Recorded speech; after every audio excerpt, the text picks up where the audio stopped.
People like Jeff Bezos and Elon Musk immediately spring to mind when we think of the richest people in the world. Nonetheless, South America is home to its own little enclave of billionaires whose wealth is on par with that of their North American and European counterparts. Hello and welcome to our channel. Today, we are going to talk about the richest people in South America. Who do you think is going to make the list? Well, stay tuned to find out. Number 1. Iris Fontbona. The Chilean billionaire Iris Fontbona controls the majority of shares in Antofagasta plc. Following the passing of her husband, Fontbona inherited the business. Antofagasta plc is a copper mining company that ranks among the world's largest. She is also the sole owner of Quinco conglomerate, which includes the banks Banco de Chile and Medeco, as well as the breweries and shipping firm Compa de Cerveceras Unidas, CCU, and CSAV. Medeco produces copper goods while CCU is a brewery. Over the years, Banco de Chile has expanded to become Chile's second largest commercial bank. Fontbona has also bought the lion's share of the Chilean TV network, Canal 13. Number 2. Jorge Paulo Lemann. In the 1970s, Lemann rose to fame after helping establish the investment firm Banco Garantia. He was instrumental in changing the face of commerce in Brazil through astute negotiation and the identification of attractive prospects. Lemann's most significant achievements occurred in the realm of consumer goods. He coordinated a string of high-profile acquisitions with fellow billionaires Marcel Telles and Carlos Albuta Sicupira. Their firm, 3G Capital, led the charge in acquiring global powerhouses including Burger King, Kraft Heinz, and Anheuser-Busch InBev. Lemann's approach to business is based on a dedication to minimalism and thrift. He is well known for his Lemann method, which he uses to transform failing businesses into efficient money-making operations. Because of his innovative approaches, he is now held in high esteem by his peers in the business world and serves as an inspiration to budding entrepreneurs everywhere, while his methods have allowed him to amass a wealth of around $19.7 billion. Number 3. Carlos Slim Helú. The Slim Helú family of Mexico, headed by Carlos Slim Helú, the country's wealthiest individual, controls American Móvil, the region's largest mobile phone provider. They have made strategic investments in a variety of fields, so their sway is not limited to the telecommunications industry. In 1990, Slim and his international telecom partners bought a majority interest in Telmex, Mexico's national telephone monopoly. With the incorporation of Telmex into América Móvil, over time, Slim's monopoly on the Mexican telecommunications industry was further solidified. In addition, Slim has spread his bets over a number of other Mexican enterprises and industries. The real estate, building materials, mining, and consumer product industries are among these. He has been able to use the breadth of his interests to further his career in Mexico's corporate world. Carlos Slim is known for his global investments and media sector activities. He previously owned 17% of the New York Times. Slim is well known for more than only his financial endeavors. The Sumaya Museum in Mexico City is home to his huge art collection. Fernando Romero, his son-in-law, was responsible for designing the museum. This stunning building is evidence of Slim's respect for aesthetics. Grupo Carso, one of the greatest companies in Latin America, serves as the primary hub for the Slim family's vast commercial empire. They have such large ownership in the company, 79%, that they are a key participant in the regional business scene. After all, they are worth $72 billion.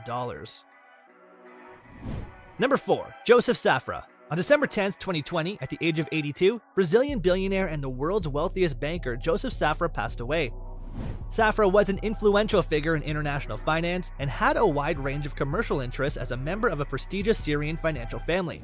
While Safra is no more, he left behind him a fortune of $16 billion. Safra was the founder and former owner of Banco Safra, the 8th largest bank in Brazil. This financial organization was vital to the success of his business empire. Safra also grew his banking empire by acquiring the Swiss bank J. Safra Sarasin.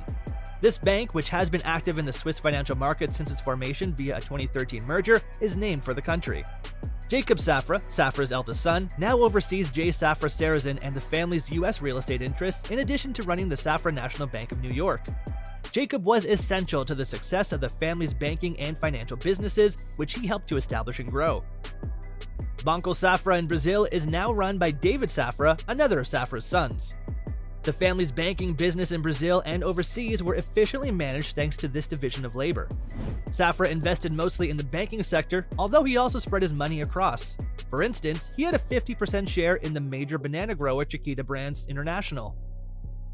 Jose Cutral, a billionaire in the Brazilian orange juice industry, owned the other half of Chiquita Brands International.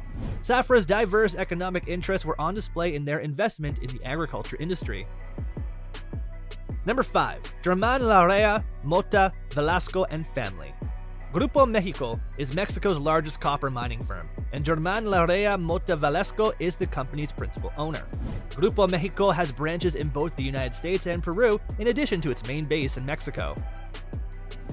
Under Larrea's leadership, Grupo Mexico diversified its operations beyond the mining industry and into the infrastructure and rail transportation sectors. The organization was able to put its knowledge to use and take advantage of new prospects in adjacent fields by diversifying strategically. But in 2014, after a leak at its copper mine in Sonora, Mexico, Grupo Mexico came under intense investigation. 2 neighboring rivers became contaminated as a result of the spill, causing environmental concerns and having an effect on nearby populations. The corporation agreed to pay into a trust fund the government's request for $150 million. In recognition of the company's responsibilities and commitment to mitigating the environmental and social repercussions of the disaster, the money has been set aside to compensate those who have been negatively impacted by the spill.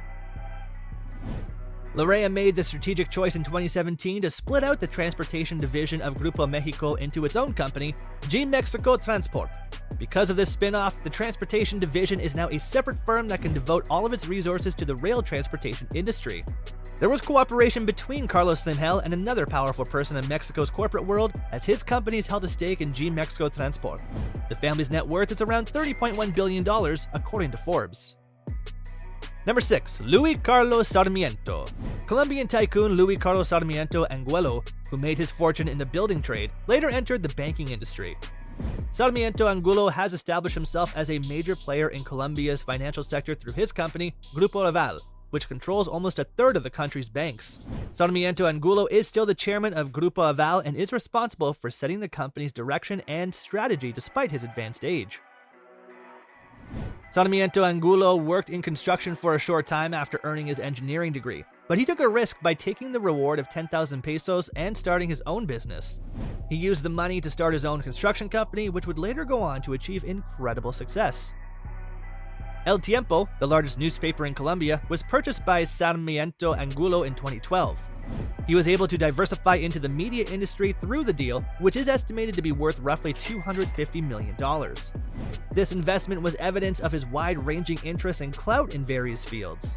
The Grand Hyatt Hotel in Bogota, Colombia was built by Sarmiento Angulo and opened to the public in August of 2018. This job is evidence of his company's construction prowess and their willingness to take on high-profile complex jobs. He currently has a net worth of around $7 billion. So that is all the time we had for today, folks. Hope you enjoyed this video. Do not forget to subscribe to our channel and do hit the bell icon on your way out. See you all next time.